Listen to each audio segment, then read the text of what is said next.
dynamics related to that.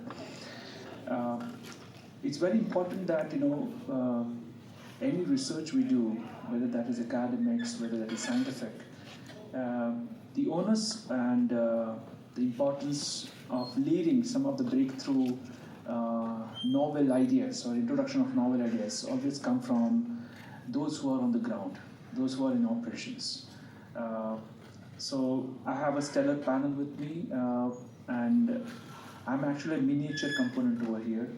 Sorry you have been bored seeing me since morning here on the dais, but I'm doing only a ceremonial job over here. And in this panel we have four stellar people, practitioners, professionals who have profound knowledge of the field, which is China. And they come from respective fields. We have Mr. Ravi Shankar Bose, who is the co-founder and director of Fugumobile. Then we have CR Ramchandran, who is the CEO of AceMicromatic International. We have Divay Pranav, who is the head mobility domain, Hyundai Mobile India Limited. He was also worked with Invest India. I shouldn't disclose it, but the one who actually got a lot of Chinese investments. Or maybe we're trying to tell Chinese to come to India. And then we have Mr. Panikiran Immaneni, who spent a long career in China. As you know, it was Venkat told yesterday about he heading the operations for both SBI and ICICI. So we have four prominent speakers over here, and the format is very simple. Each speaker will have about 10 minutes. We'll just follow what happened in the last session. After four speakers finish 10 minutes each, we will go into the second round, where I have a couple of comments, and then they will try to answer them, and then we'll open the floor for question and answers. So can I request Mr. Ravi Shankar Bose now, please? Thank you.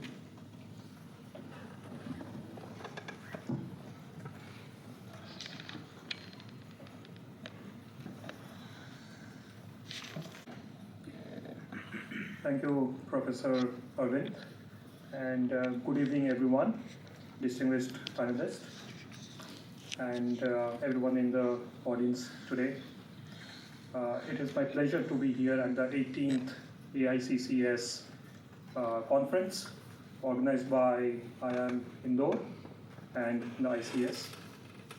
And a special thanks to Professor Venkat and Professor Acharya as well, who have invited me here. With Professor Venkat, of course, I've collaborated many times before on many initiatives, this being the latest one.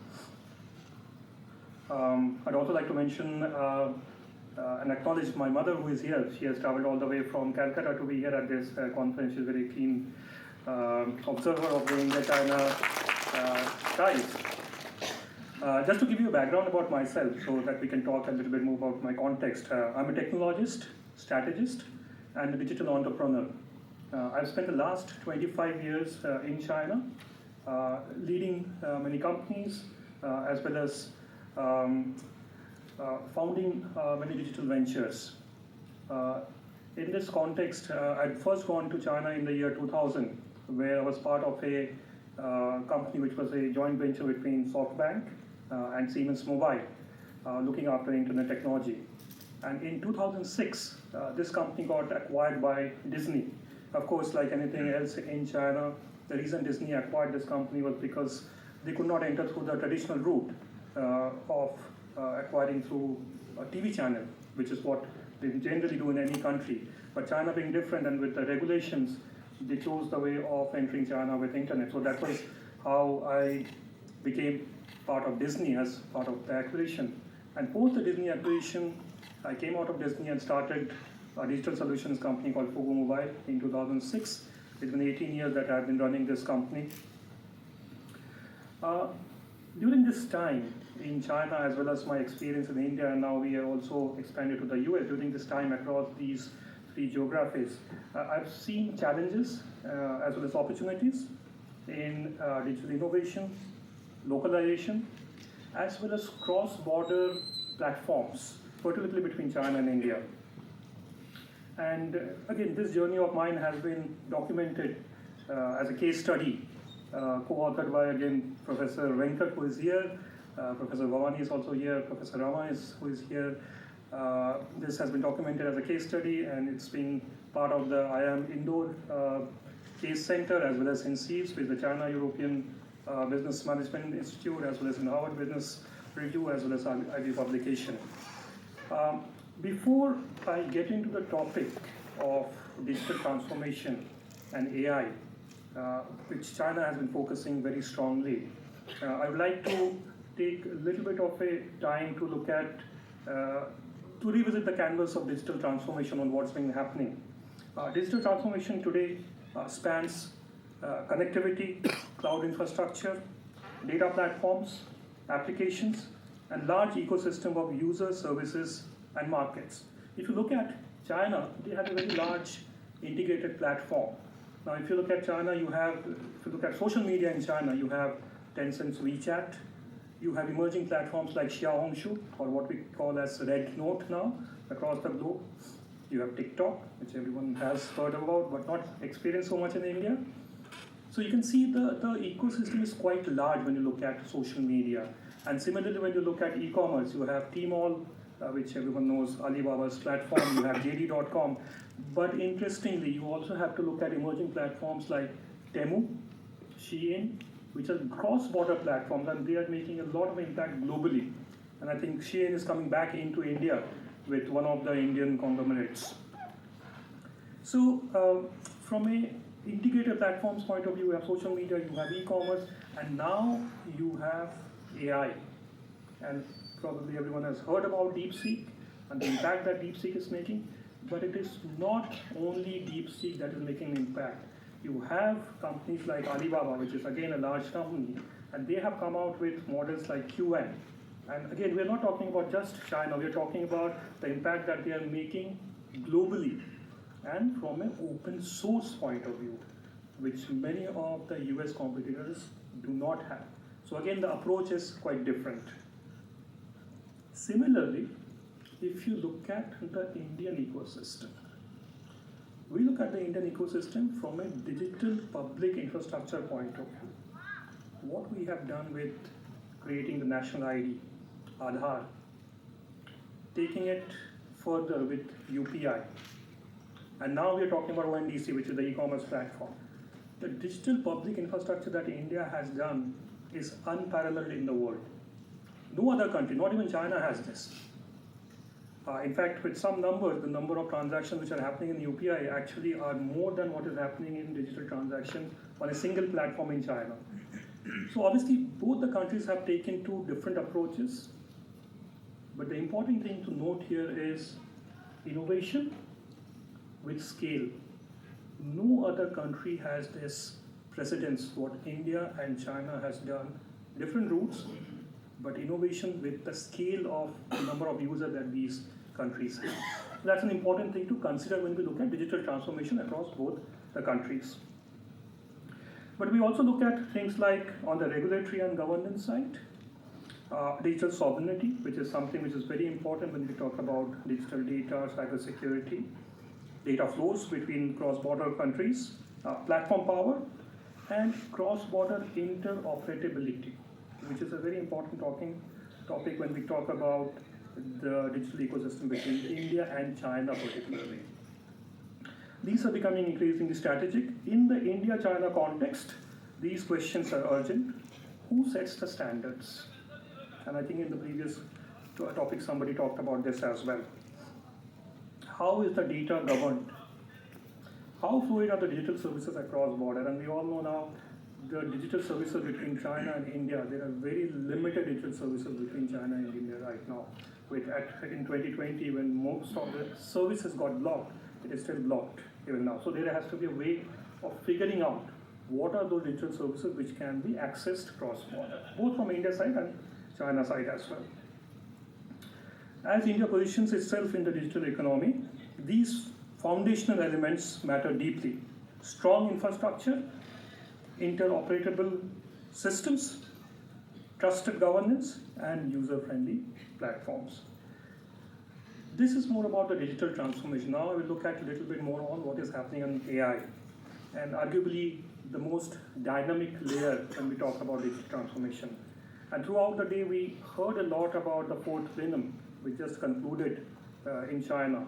The plenum is basically a forum where the top Chinese leaderships comes together and they draft policies for future. And in this particular case, the policies for the next 5-year plan, which is 2026 to 2030, was a very important component.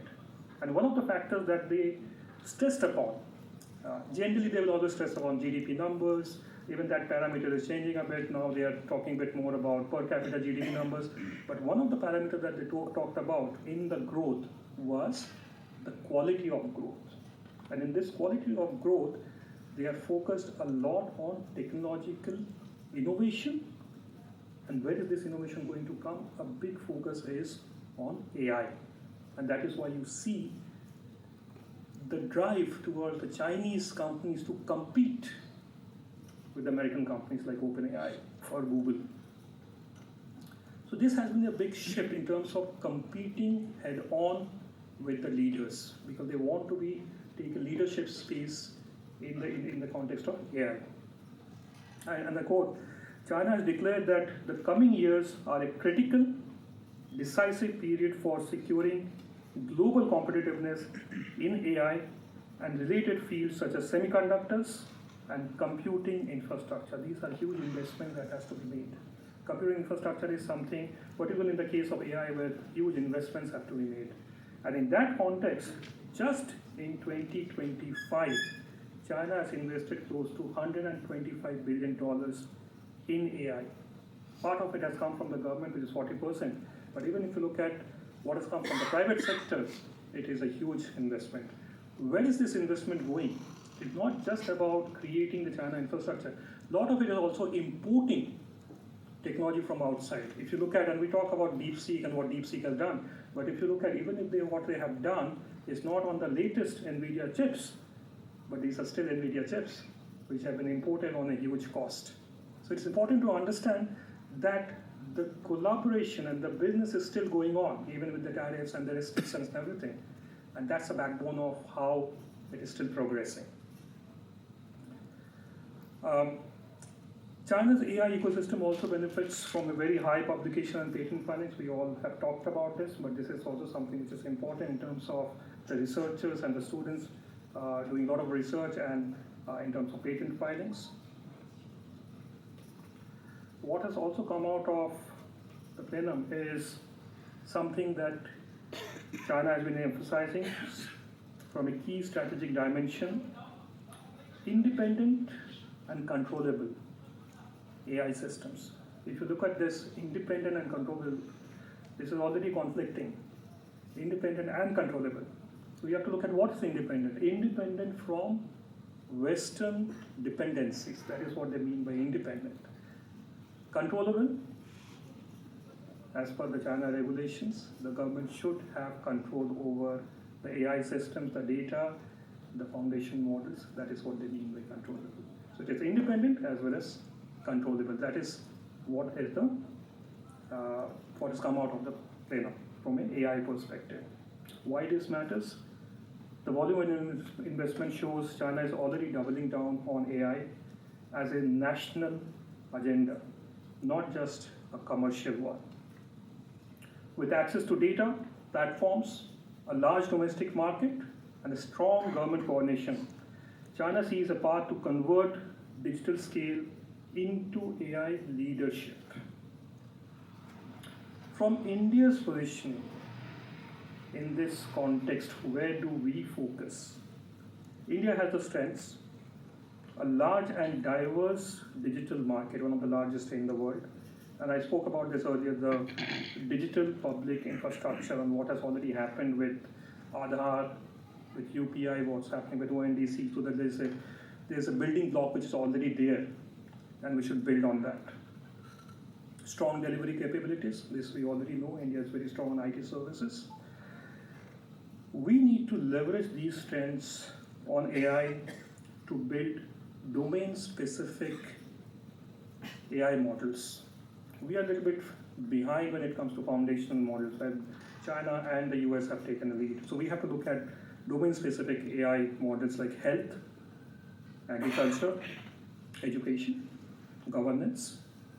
These would matter locally, but also globally. And there is a huge, huge opportunity for India to lead in this particular space. We also call them as SLMs. Now, you've heard a lot about LLMs, but SLMs is a new thing where India can really take a lead on this. Strengthen compute and model capacity, perhaps in partnership, because this is again a space where it's very difficult for one country to really lead. But here it is something where we need partnerships. We have to look at partnership, whether we can form partnerships with US or even with China under, of course, controllable situation.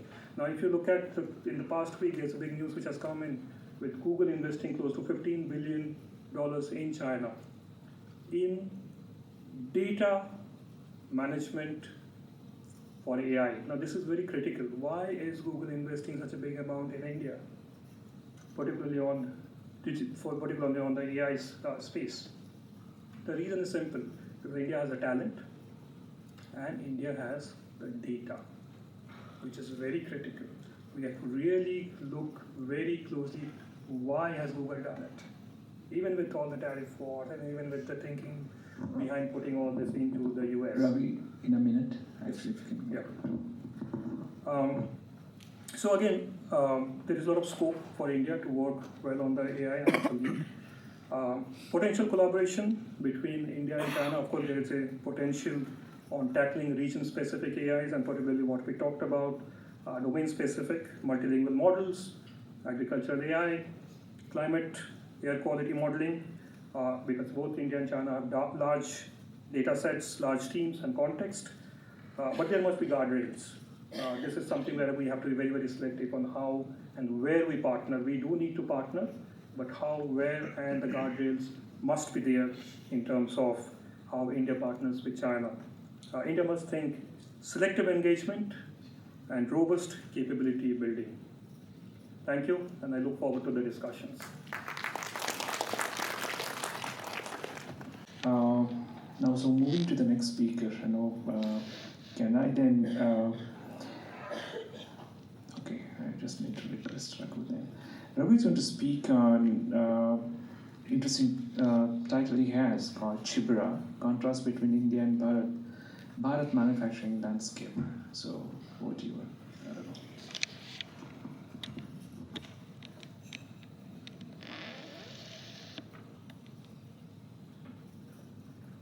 Good evening all. It's been an honor to be here to present and discuss on manufacturing and landscape at the 18th AICC Summit. I'd like to thank the organizers and especially Professor Venkat for having me here. Just to give a context of manufacturing and the area I come from so that you can understand specifically what this machine tool machinery and how it impacts manufacturing. Machine tool is an industry where you look at removing the metals. The context which I come from is represent a company called AceMicromatic, which owns about 1/3 of the space in India, which is to simplify it, any automobile which is manufactured in India, at least 3 or 4 components pass through our machine. So one of the reasons for us to get into China, which is when we started in 2005, because we are limited by Indian geography as a growth market. Point number 1. Point number 2, there's always a ghost that China is coming. So we would like to see what's actually happening in the space in China for us. So just to shift the gear, we discussed about so many things on automobile, specifically on EV space. Global automotive market is roughly about 100 million. It's hovering between 95 to 100. China holds 30% of the market. 30 million is produced or consumed in China. Then look at the size of manufacturing has to be our consumption of machine tool. In India, we do about 5 to 6 million automotive as a consumption, and for which we look at about $4 billion of machine tool, of which 1/3 comes from our group. China consumes about $27 billion of machine tool. And this is one area, fortunately, it is a net importer, continues to be net importer, similar to what India is. So when we are about 4 billion, we import about $2 billion of machine tool. China is about 27 billion, it still imports about $2 billion of machine tool. That means 25 billion is manufactured in India, so China. So what changed the gear when we touched upon the point of the consumption of automotive?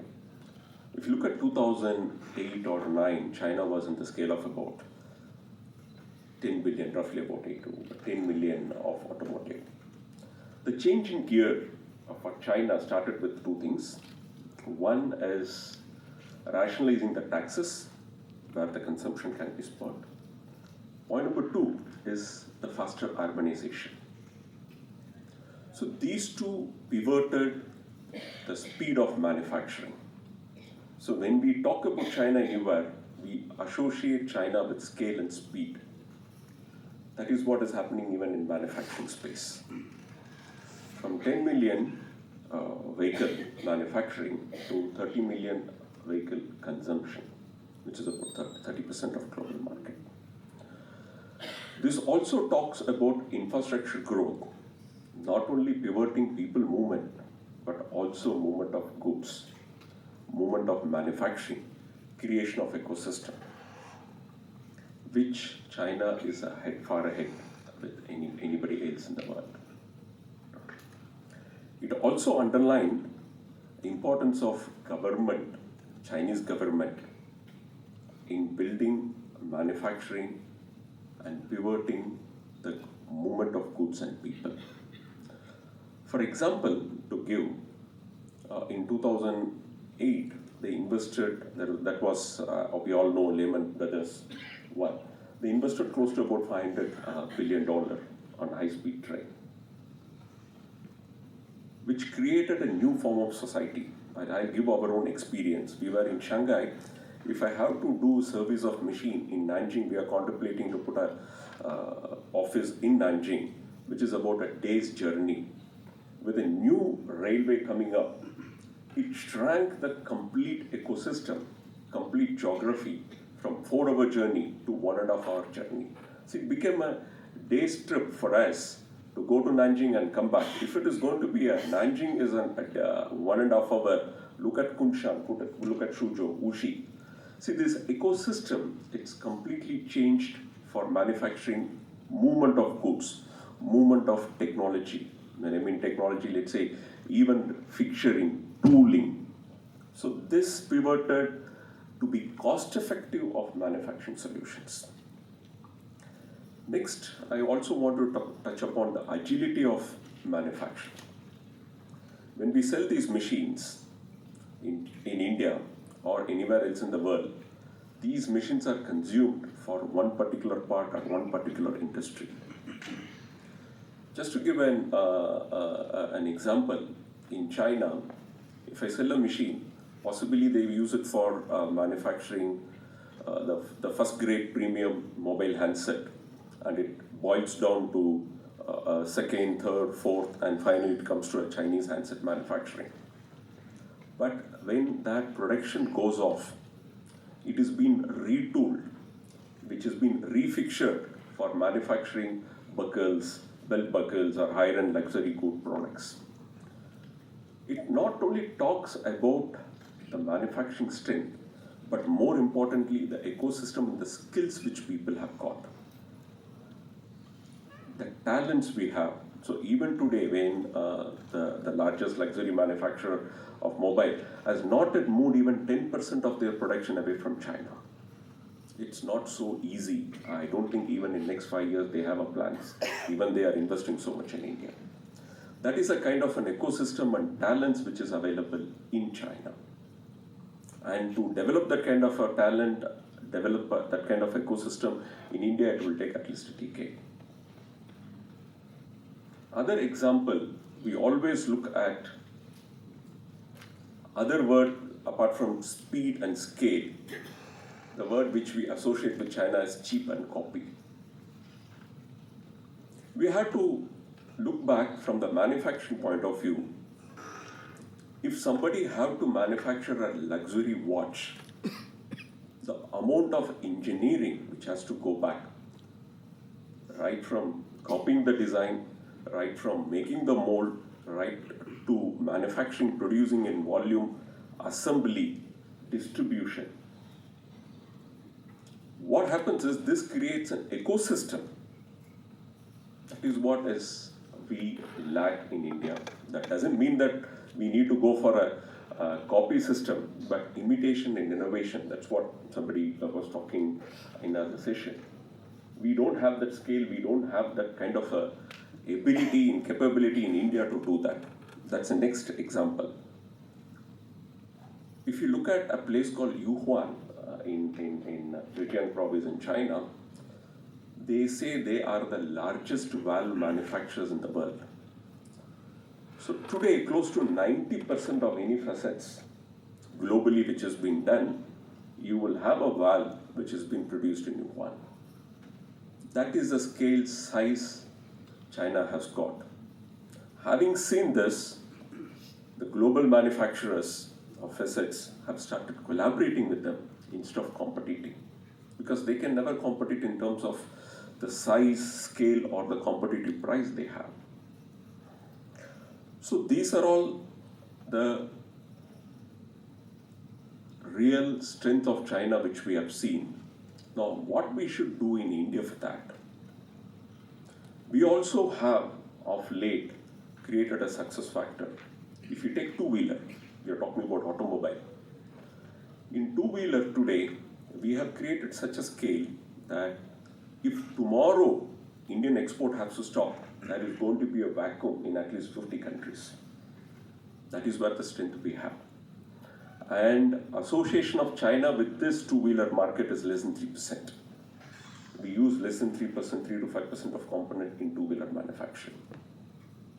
The strength is not on the product, but also on the ecosystem which we have created in the market which we operate. It is not the cheapest product which we sell, but the product which we sell comes with a trust and also with the services of warranty, which Chinese doesn't do it. Having said that, as we all know, China today contributes over 28% of global manufacturing output, making it undisputed factory of the world. On the other hand, India contributes about 3%, despite being one of the fastest growing economy. Numbers provide more important perspective, but deeply appreciate the divergence in their journeys. It is essential to recognize that both the nations began from similar point in late 1970s, largely agrarian society. But let's take, this is the common point of departure, underscores how China and India later development have influenced by different decisions and circumstances which we deliberated, right from policy to government to the societies. But as we stand today, specifically, machine tool consumption in China has declined substantially from peak of $40 billion per annum to $27 billion, still continuing to import. Whereas India, consumption is ascending from $1 billion to $4 billion. Though it is a long way as a country to become a manufacturing powerhouse, but we can certainly become one if as an industry point of view. We always ask, though we are operating in China for the last 20 years, we sell made in India product in China. It doesn't, we are crisscrossed brand India, we are crisscrossed whatever technological range. The important question a customer asks me is, what is this value your product can give better than a Chinese product or a product from other Asian nation? So as an industry, we need to think deeply, what is the innovation and export competitiveness we can provide for a global market, including China, where we should compete. And for us, if we don't compete in China, we are not competitive elsewhere in the world. That's what we are looking at, because we need to face the same competition elsewhere in the world. That's one of the reasons where we are. Point number 2, when I said that skill and ecosystem, more importantly, at least in manufacturing, we have a deep divide or a gap between academia and the industry, which we need to be strengthened. So China is ruling manufacturing not because of price competitiveness. It is because of talents, which has been built over the last 20-25 years. That's what we need to do. From the government point of view, it has to enable, pivot how competitiveness can be bought into Indian goods. An example of, I could talk about infrastructure. If whatever the component which we manufacture in Jiaxing to come to Pudong or the Vaigacho, it takes hardly about 2 hours. For me to ship the machine either from Bangalore to Chennai, it takes more than 18 hours or 20 hours. So where we lose our competitiveness. So these are all the areas where we need to function together, and we need to bring in the transformation, be it with industry, academia, and government. Concluding, from where India can grow from potential to powerhouse. India stands where China stood in early 2000s or late 90s. That's what we could see, at least from my point of view, being in China for a long time. At least in manufacturing, at least in terms of manufacturing productivity. But unlike China, we need to do sustainably and democratically. Challenge is not about capability, it is more about coordination between various organizations, facets and stakeholders, and with speed. This is what I would like to underline upon, and that for discussion. Thank you. Thank you, Raghu. That was really fantastic. I really like the example you said, how infrastructure high speed has inversed the quantum reality. It used to take time to travel between cities, but it takes a few hours now to travel between the cities. That really squeezes out the time and space you're looking for. That reminds me of the Ant-Man movie. They flip the coin. Things turn big and small. Okay, thank you. Thank you so much for that. Now we have 𝐸𝐸, who is going to speak on gears of growth, comparing China and India's automotive journey. 𝐸𝐸, the floor is yours.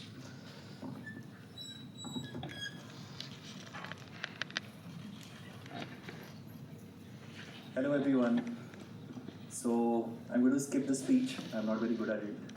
And also I'm someone who thinks in bullet points and keywords. So I'm not very good at giving long speeches and everything. So I'm going to ask a small quiz for you, because I think some of the data points have been shared by my co-panelists.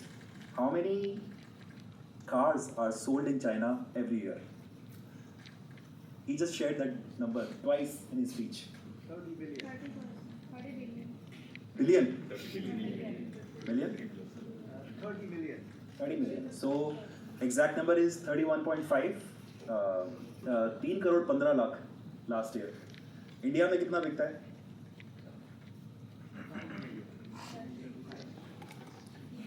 1 million? 5 million? That's close. So we sell 43 lakhs. We sold 43 lakhs last year, the entire industry together. How many cars are sold in US every year? That's close. 1.5 crore. So China is 3.15 crore. US is 1.5 crore. India is 43 lakhs, right? So now another question. Is electric vehicle the only thing that we should be scared about? Is that the only technology? Because I can tell you, I work with a Korean company now. Chinese companies are a nightmare for us, because the way they are working relentlessly, every month there is a new refresh model in the market, there is new buzz in the market. So imagine dealerships, they have so much to sell, new features, attractive styles, new interiors, new experiences, right? So that's what sells in the market, right? So do you think electric vehicles is the only thing that we are worried about? Electric vehicles are easy to do. So anyone in the world, GM, Ford, Stellantis, Hyundai, Kia, they have been making automobiles for the last 50 years. Why should we be worried about it? We'll buy battery from somebody, buy motors from somebody else. We know already how to make a body. So do you think that's a real challenge? Because I heard so much about electric vehicles. Is that the real challenge? Even if you make the body, you need for the motor, you need to buy rear magnet. For the windshield, for the coating, for that also you need a different rear end. So for any component, ultimately it will come back to the primary source. But we can always engineer. The rare earth is not the only way to make a motor, right? We can always design a motor, but that doesn't require it. But again, will it, for example, hydrogen cars are a concept car, but can they be commercialized at scale at this point Why of not? time? Same question was being asked about EV 10 years back, but we have done it. So we can do that for hydrogen as well. Maybe something else as well. I recently visited a startup founded by, I do a lot of work with startups, by the way. I am associated with the Startup Incubation Hub of IIM Bangalore. I work with a lot of startups. So I visited a startup in Gurgaon, founded by a founder from IIT Delhi. They are making aluminium air battery. So you just need to put aluminium in the casing, and then it interacts with the oxygen, and then current production starts. Right? You don't need even lithium ion. Forget about mining and all. Aluminium we have enough. So if we master that technology, we don't need to rely on China. And somebody said in the morning that whenever there is a new challenge, we always figure out a way, solve it from an engineering lens, solve that problem, figure out alternative ways of achieving our targets, right? So the real challenge, I'll tell you, I'll give you a different terminology today. It's called software defined vehicle, SDV. That is the core problem which industry doesn't have an answer to. And why China is able to do this and not anybody else? Why not Toyota or Honda, Renault, Nissan, Hyundai, Kia? They're all struggling to make one. Even Germans are struggling to make one. And Chinese are able to do it. And that's where all these three gentlemen sitting here, they have the answer to it. You know, China got so good at the smartphone technology. They got very good at their Tencents, WeChats, Alibaba. They got very good at developing new technologies on the software side of things. So Huawei, for example, has an operating system called Harmony OS, which is killing everybody in the automotive industry. It is so good that once you integrate that operating system in a car, your car becomes as good as a smartphone on wheels. So the software-defined vehicle, cracking this mystery is a big puzzle which auto OEMs are struggling to do. And the reason being that for the last 50-60 years, automotive is all about mechanical engineering. We know how to make a nice body, we know to control the electrical systems, we know how the drivetrain, transmission, suspension, brakes, how these technologies work. So all auto companies, whoever are in top 10, 15, they know they have cracked these 9 or 10 systems which are integral part of every automobile. But when it comes to SDV, then things are very different. How to integrate hardware with software is a puzzle which auto companies really struggle because they don't have the right talent for it. Also because of all the legacy issues which exist in auto companies, they find it very tough to handle it. And I'll tell you an implication of it. How much time do you think making a new car, right from concept to production? There is a term called start of production, SOP. So from concept, the day somebody thought that a new car should be out in the market, to the day when you actually start producing that car in the factory, how much time do you think is taken by the industry on an average? 6 months. 6 months. Anybody else? 3 years. 3 years. Anybody else? 1 year. 1 year. 3 years. 3 years. So the answer is 4 years.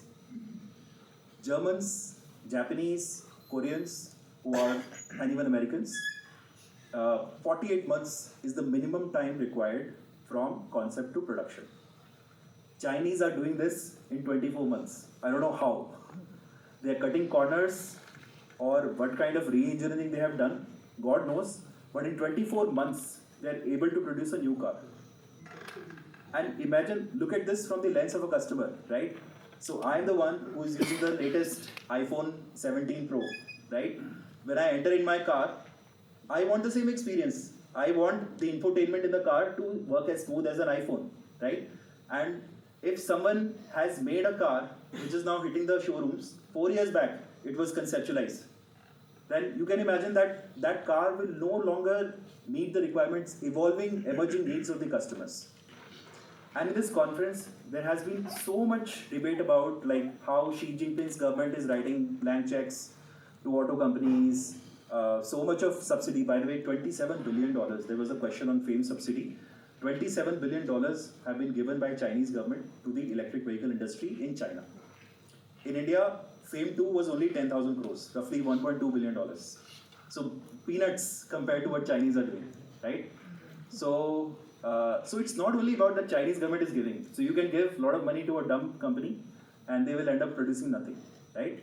So Chinese have mastered the craft of producing products which customers are willing to buy. In auto industry, we use a terminology called white space. So whenever we have to launch a new car, so for example, in India, SUV is a terminology you would have heard that SUV is the next big thing. Almost 70% of the cars being sold in India are SUVs. But there is a new term which is coming up now. It's called MPV, multi-purpose vehicle. So these are like 7-seaters. I would say Toyota Innova falls in that category. Kia Carens falls in that category. So this is a white space which auto companies are now identifying that evolving customer needs. We want to travel with a family together. We need a bigger car. We want to use our car for multiple purposes, right?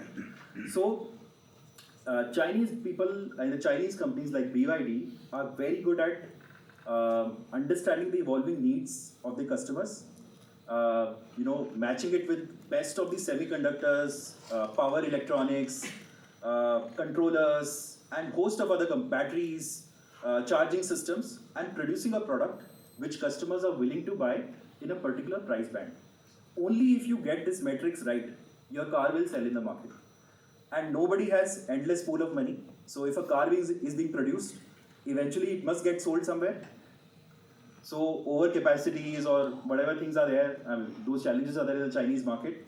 So I don't think they would sustain for long because eventually a car has to be sold. If you sell it in the domestic market, well and good. Otherwise, you have to look for the international markets where it can be done.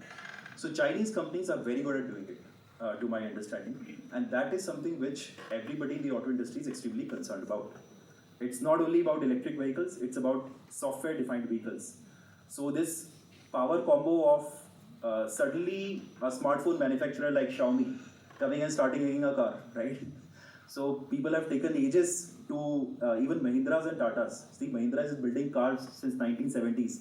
It's only now where they have really learned the art of making good electric vehicles or smart vehicles which customers are willing to buy. It takes time to learn these things. Very complicated stuff to learn.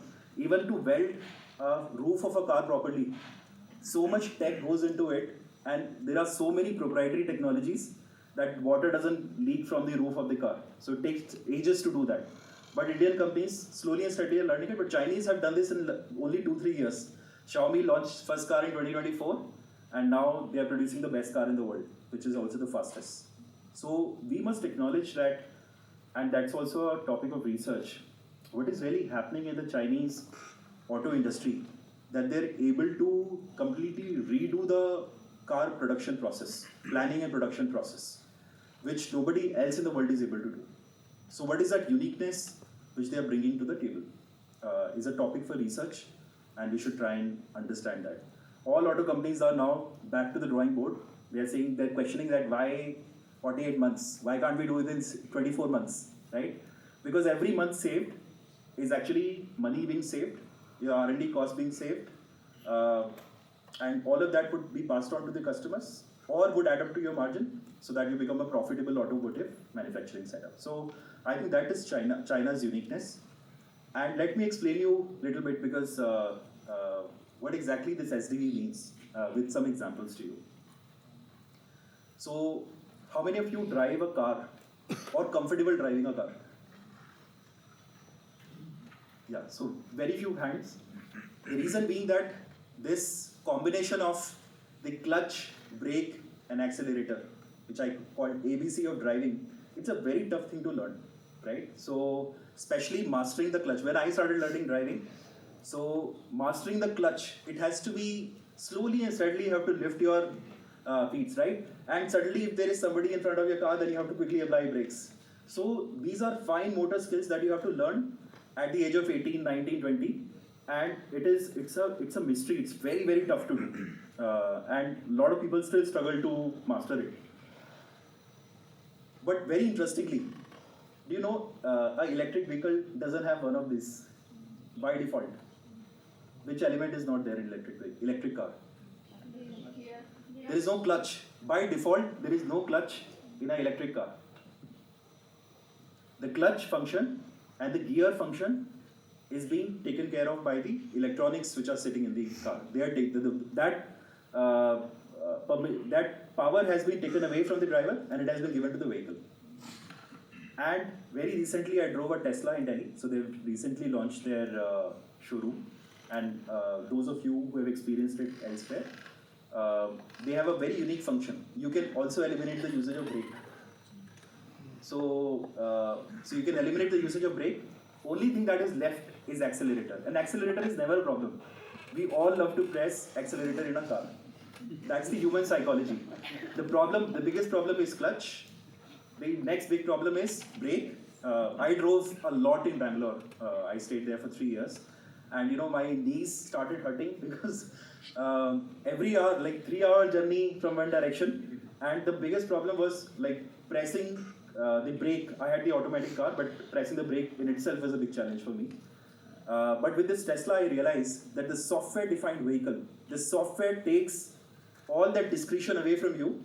It just uses the cameras and the LiDARs to see that who is in front of the car and will automatically apply the brake. And slowly and steadily, the speed function will also be taken away from you. And that is called autonomous driving. When there is nobody sitting in the driver's seat, right? So automatic took the clutch, SDV took the brake away, and a more advanced version of it, which is autonomous, would take all three functions away from you. In fact, you can just simply relax, sit at the back, enjoy the beautiful in-cabin experience.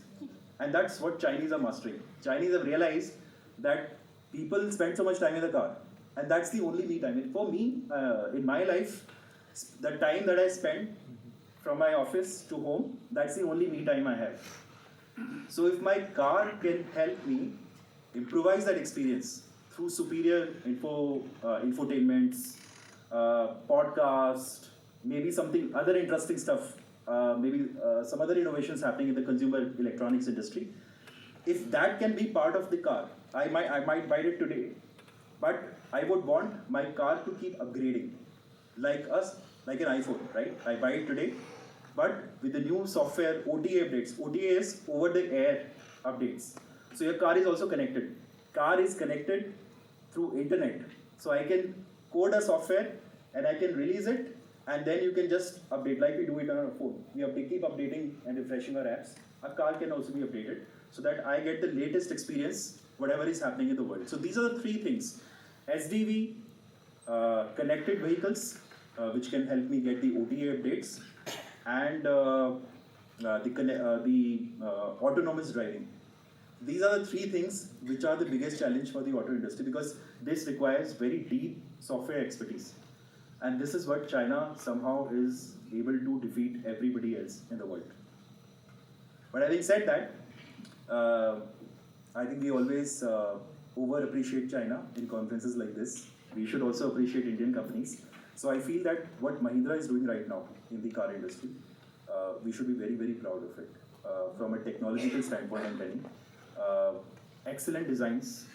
Not sure you saw their car, XEV9, BE6, absolutely out of the world experience. These cars are offering at price points which our Indian customers can afford. Likewise, in the two-wheeler space, I feel what Ather Energy is doing. It's a Bangalore-based startup, founded in IIT Madras. Absolutely world-class. I'm an Ather owner. Not even for a single minute since purchasing that two-wheeler, I faced an issue. Excellent company. Completely made in India. All the components localized to large extent. continuing to localize more. Within the three-wheeler space and two-wheeler space, again, a great story is TVS Motors. TVS, you'll be surprised. We always look up to BMW as the best in the world. TVS has been manufacturing motorcycles for BMW since 2010. And those motorcycles are completely designed, manufactured, even the components have been locally designed in India by TVS Motors. So absolutely world-class work. It's called TVS Apache. They also sell that in the Indian market. So a lot of good stuff happening, but not at the speed at which Chinese are doing it. That's the unfortunate bit. And that's what we're doing. So, thank you. Thank you, Devan. Smart mobility and smart presentations, I think. And also, that reminds me that you have to stay awake, answer questions. You never know from where the question is popping up. Another day we were traveling in the plane and the air hostess was speaking something in Hindi, and after she explained everything and she said, "Kitna kilo ka darwaza tha?" I really don't know that. You never pay attention to these announcements, right? The door you have to, just exit door, is a 15 kgs actually. Then I realized that you have to really pay attention to all the instructions, and especially presentation like this. Small detailing, He picked up the details what Raghu presented and started from there. Fantastic. I have two questions for you, but I'll come to that later. You see that this session is so interesting. Now we have another last speaker, very interesting one. Pani, can you please come forward? He's going to speak about towards Atmanirbhar Bharat, building on China's manufacturing blueprint. Thank you.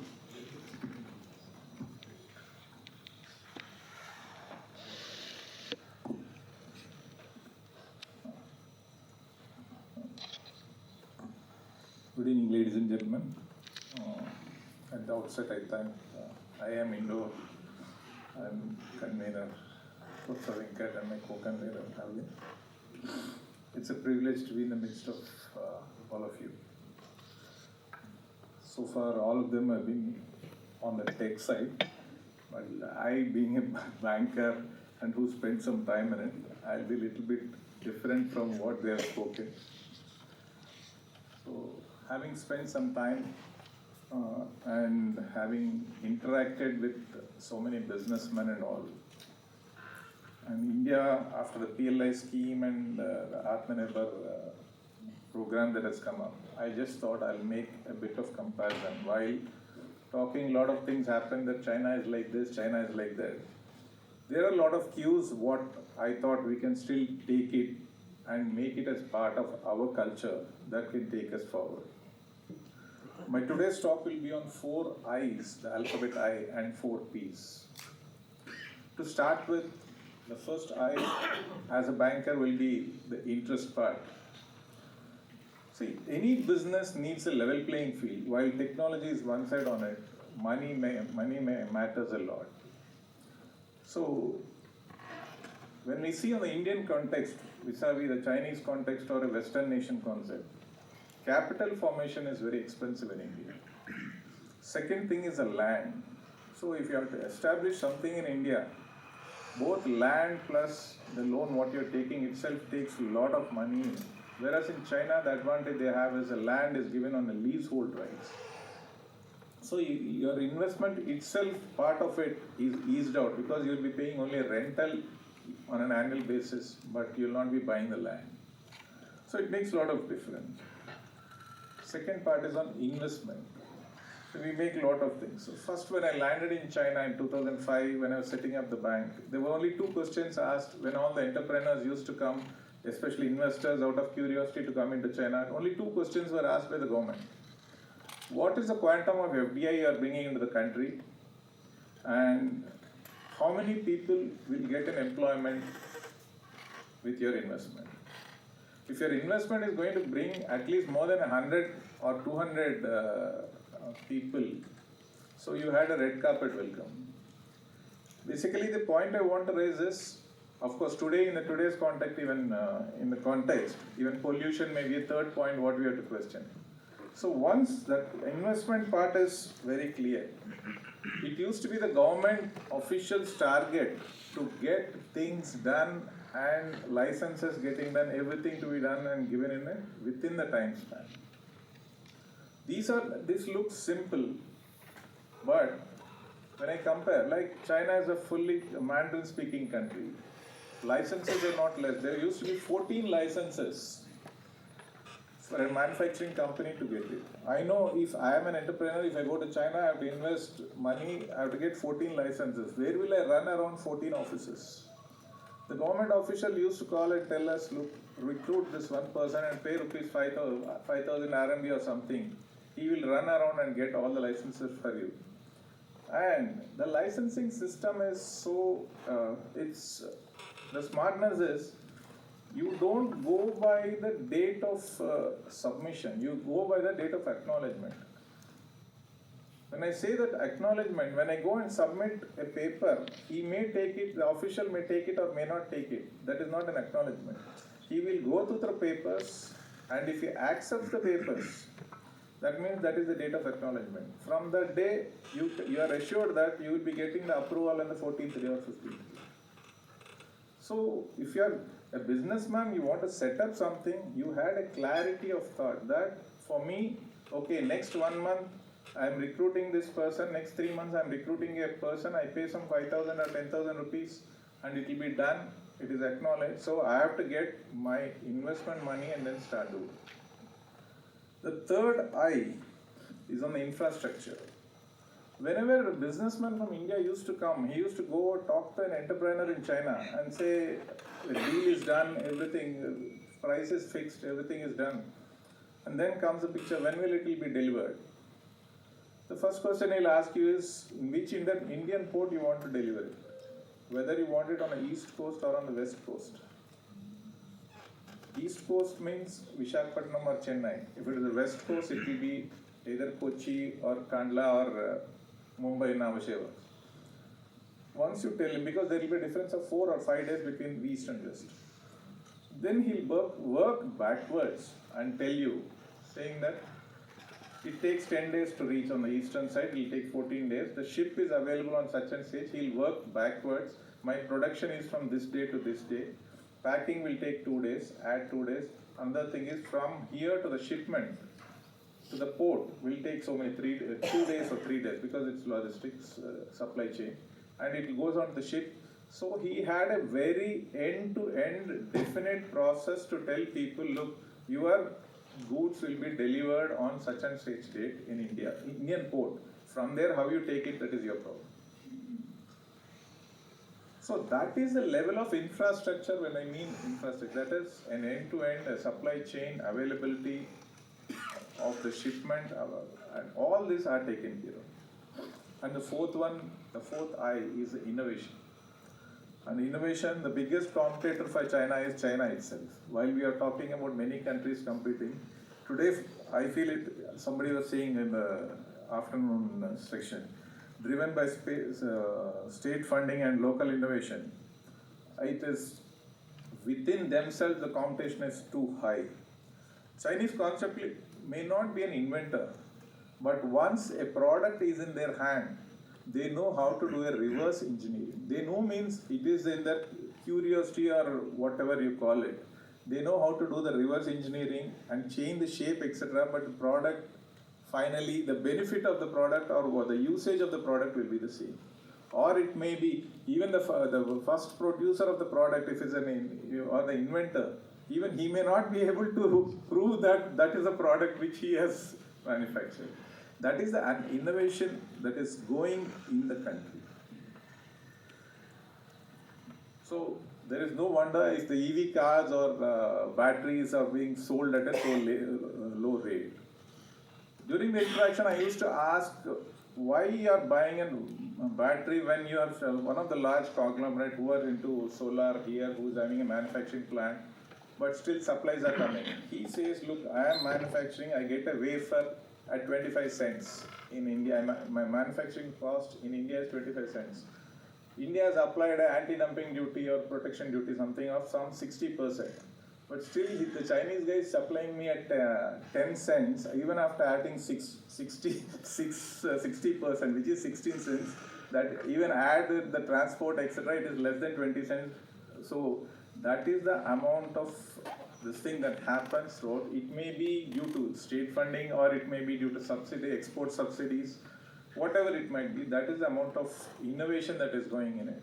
We paid a lot of, we used to pay high amounts for wafers and solar, now it has come down a lot.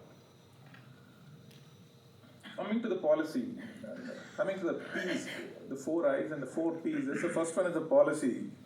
Policy is very clear, it is decentralized at the provincial level, and each province has to compete with the neighboring province to get it done. Once investment, everything in hand, because there used to be a target for each of the provincial officials to get elevated to the next promotion, or in terms of the employment, in terms of GDP growth in their province or in their county, etc. It used to be so highly competitive that they used to stick to the norms and ensure that they used to compete among the government officials, used to compete among themselves to ensure that the investment comes into to their county. The second one is the people. It is an advantage they had. India also had a big advantage, but it is again a challenge. As long as employment creation doesn't happen, it is a challenge. And it was available for them, and the local talent, what it was. Like my co-panelist was saying, availability of the skilled labor at the local level, that was made available. It may be a manufacturing industry, it may be an office. It happened for one of the multilateral bank, that was where our Indian became the first president of it. He was thinking that it will take 6 months' time by the time he sets up. So first he landed in Shanghai, and he came to see this thing. Then the mayor was asking him how much time it takes for you to come back with shifting your family. He said 6 months. He said, why 6 months? No, nothing is set up. Then he said, how many days you have to have here? He said, I am there for 2 days. Then why don't you see the premises? Next day morning, the premises were arranged, 40,000 square feet premises with table, infrastructure, everything, including the chairman's room, everything is arranged. And they said, you can just bring your computers, plug and play. Then he said, I don't have a secretary. Next day, can you give some time? From the government itself, English-speaking young staff are called. 8 people were made to stand and said, now you can interview and take one of them. So when such a thing happens at speed, it's not that you need lot of infrastructure to do that. It has to be that this has to be done, because there every individual, every city is competing with other city to get that prestigious institution or a prestigious industry in their province or in their city.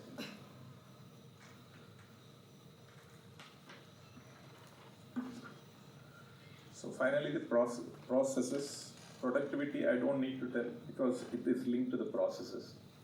Process, I am very clear, because I had a very good experience on the process. In India, we were masters in doing a parallel processing. And I think Professor Venkat can call any of his students and give him a list of 5 things to be done, it will be done. That doesn't happen in China. That's why the process and productivity, I always speak, is interlinked. In the bank, when one day I was asking my person to do this work, and incidentally, since I was in a bank, it was like bank guarantees were there, LCs are there, Diwali holiday, next day China, we were working. So I said, you don't have work, you please do that work. He said, this is not my job. So at that point we feel that, how come he says no to my work? But the mindset of Chinese have been that I will do 100 similar things, but not 2 different things. They have mastered in the processes, they have mastered in, or the productivity levels, everything, but it has to be tuned only into one particular. Coming back on this, while we were discussing on the sectors like EVs and automobiles, I still feel there is one more opportunity what we have to look at. For example, e-waste technology. India today is producing almost 1.7 million tons of e-waste, out of which hardly 1/3 is getting processed properly. Remaining is going as a hazard or waste that get mixed into it. With the increasing amount of phones or electronic gadgets and the life of these gadgets with the changing technology and the changing models are coming as e-waste. we have to look at this one industry if we can have some, before a lot of garbage forms in this. And on the second one, we have been, government has been encouraging on the Swachh Bharat mission and Clean India mission. Even the waste technologies, etc., we have to look at this stage, while because India started growing, and the waste part also will be growing. So with this, I end my talk. Thank you. Thank you, Kwame. That is really, important, especially when India is looking at leveraging, the gaps or opportunities India has, and making or learning from it, and also at the same time not repeating the mistakes China made.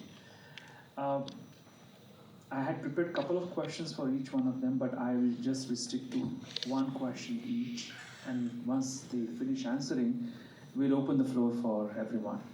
So let me start with my first question to Ravi. Okay. So, given your experience in China's digital ecosystem, and especially when we're talking about AI and semiconductor supply, what do you think? What are the key lessons for Indian businesses in building a resilient AI and semiconductor supply chain, and that can withstand geopolitical and market disruptions? I'll put the question so that you can go on answering it. You want to answer first, Ravi? Okay, let's go ahead.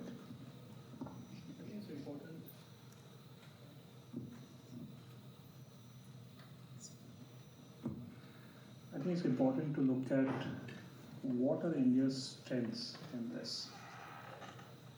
And particularly even if you look at what's happening in China and what's happening in the US, it is, and again I keep on stressing that this is a collaboration which is happening. China has not developed something completely on its own, whether it is DeepSeek or Alibaba, and similarly, US has not developed something completely on its own. But they rely on what are their strengths, and AI is something which has not just happened immediately. China has been on the AI space for a very long time, but they have been on the enterprise AI space, and that is why we did not hear about much.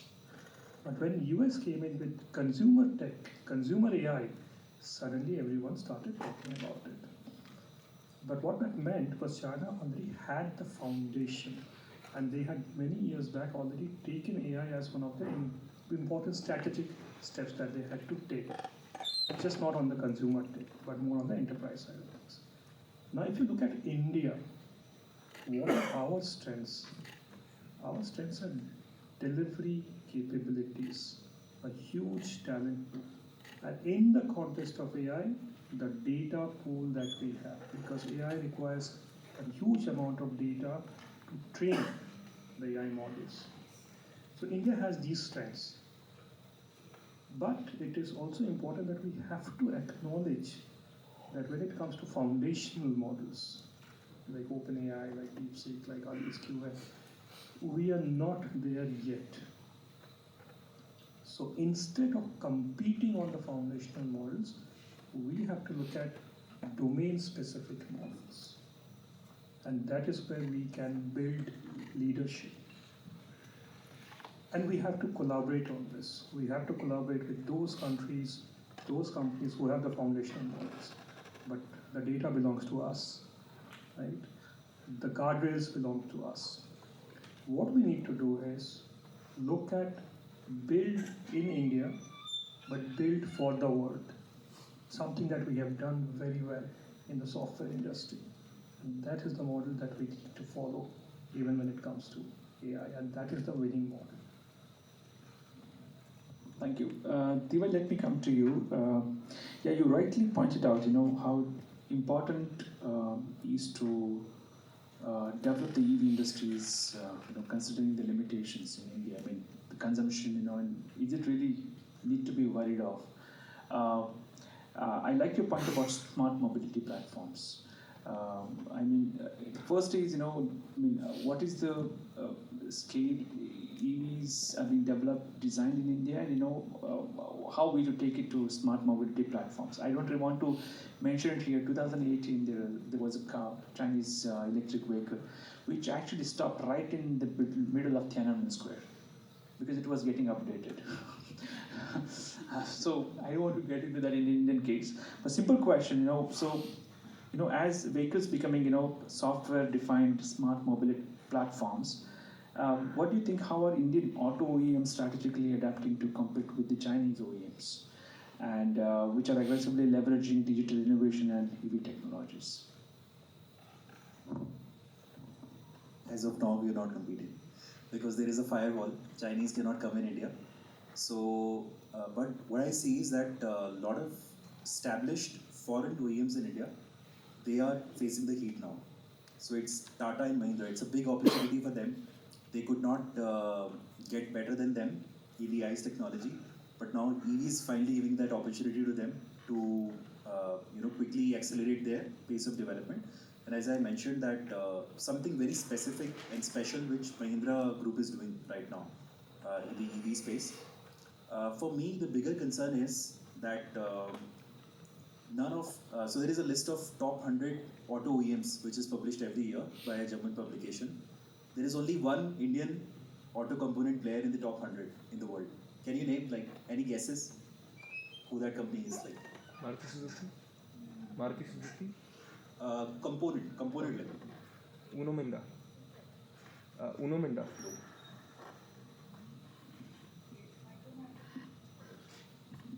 Motherson. So somebody from the industry, I'm sure you're selling your products. So Motherson Sumi is the only Indian company, auto component company, top 100. Rest all, there are 15 Chinese companies top 100. There are roughly 25 Japanese, 15 German, 10 Koreans, and the rest of them are US, maybe around 10-15 US companies.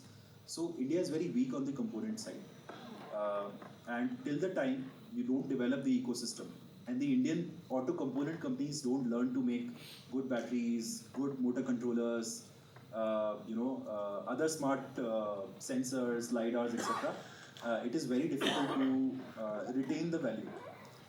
There was a discussion on how Maruti Suzuki has localized. I have big question mark on that. Have they really localized? Because so much of royalties are moving out of India. The Japanese and the Koreans, look at the amount of royalties that flow out of India. So had they really localized something, then we would have been able to curtail those royalties. So the point is that they only localize very minuscule, easy tech kind of stuff. The core engine technology, the core smart electronics are still retained and designed and manufactured by one of their subsidiaries.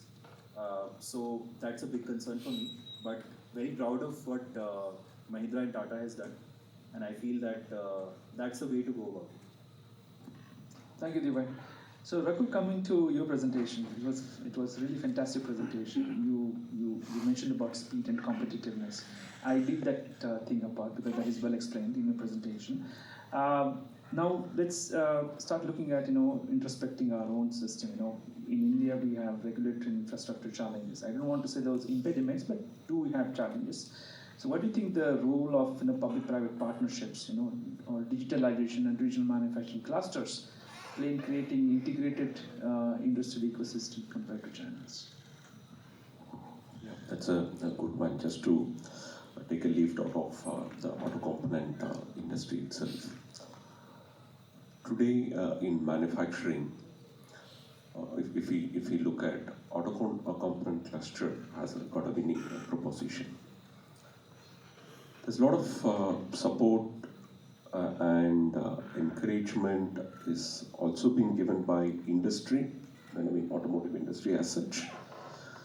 The government of India is also looking at pushing this, apart from pharmaceutical, one more area of export to happen from India.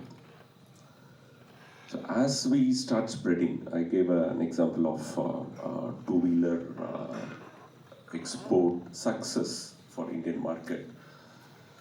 These companies are all spreading and setting up their own factories in other geographies. That is where Indian manufacturing also will tag along, like what we have looked at it. But purely from the regulatory point of view, there is a lot to be done from Indian side. Indian government side, specifically for manufacturing support, which starts from a single window clearance point of view. So one is what the co-panelist was talking about, the people support or area support. When we set up a factory in China for China, we didn't run from pillar to post.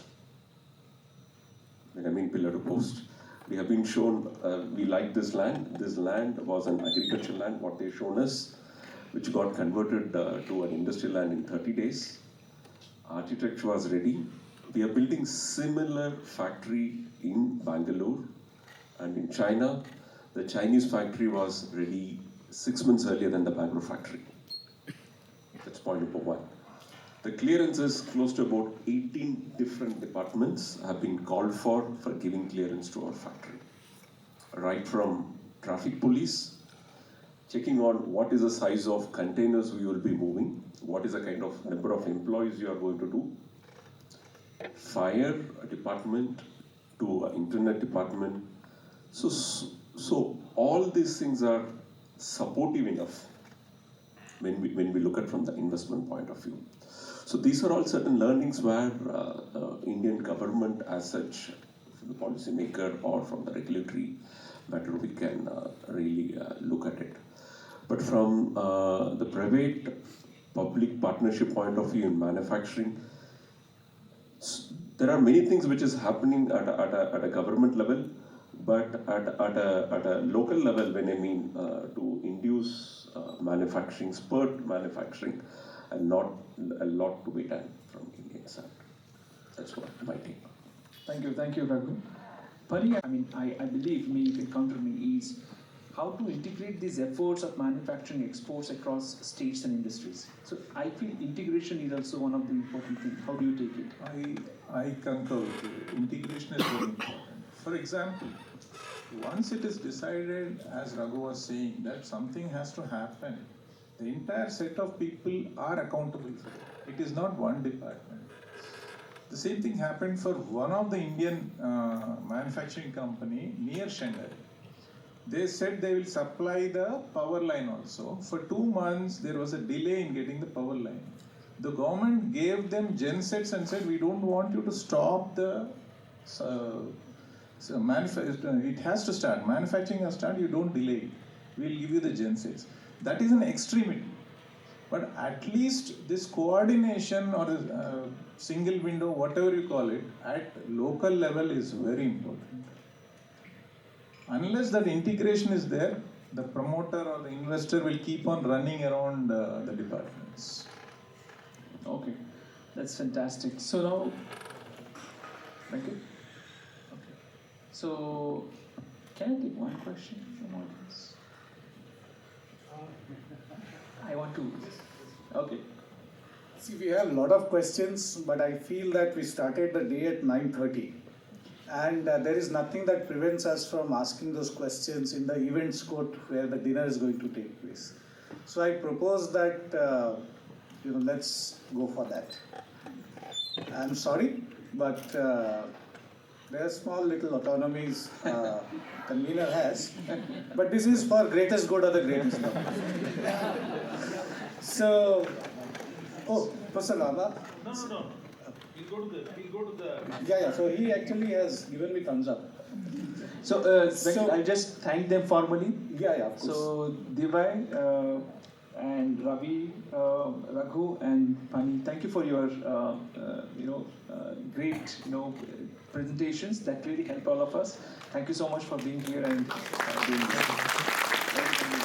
So we will, please may call upon Dr. Rajan Sudesh Ratna to present the mementos to our panelists.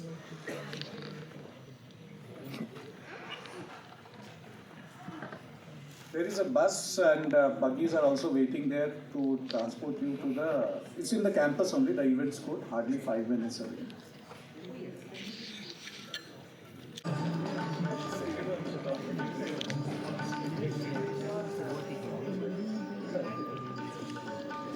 Next, Raghu.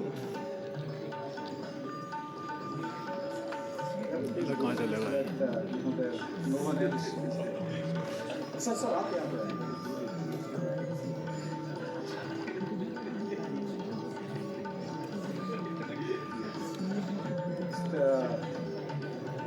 Mr. Atma.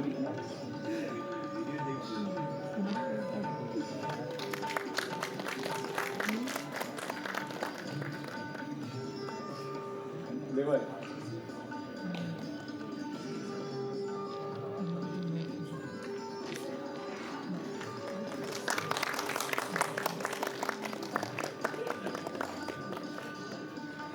So thank you very much. Let's proceed to the events code for our dinner. And yeah, photograph. Sorry. Good photograph. Sir,